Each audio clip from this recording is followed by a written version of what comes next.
মধ্য থেকে আপনারা একজনকে দাবিটা আমাদের মানা হয়নি, কেন মানা হয়নি সেটা আমরা জানি না।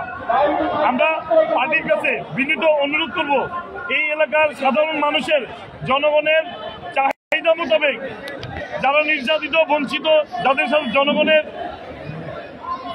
আশা আকাঙ্ক্ষা আছে, জনগণ যাদের উপর বিশ্বাস রাখে, ভরসা রাখে, এইরকম যারা এই যে নির্যাতিত, নেওয়াজ ভাই, মীর নওয়াজ আলী নেওয়াজ ভাই, উনি গুলিবিদ্ধ হয়েছিলেন, জীবন যৌবনের শ্রেষ্ঠ সময়গুলি ব্যয় করেছেন। ওনার পরিবারের তিনজন ভাই কিন্তু নির্যাতিত।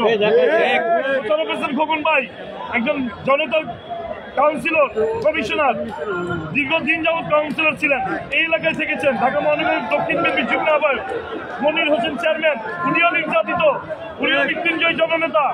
আজকে আমাদের সকল নির্যাতিতদেরকে পাশ কাটিয়ে কেন এরকম হঠকারী সিদ্ধান্ত দল নিল, আমরা দলের হাইকমান্ডের কাছে এখন অনুরোধ করবো, এই ঢাকা 7 আসনের বিষয়ে আপনারা একটু পুনর্বিবেচনা করবেন। এটা আমাদের প্রত্যাশা, এটা আমাদের দাবি। ধন্যবাদ সবাইকে।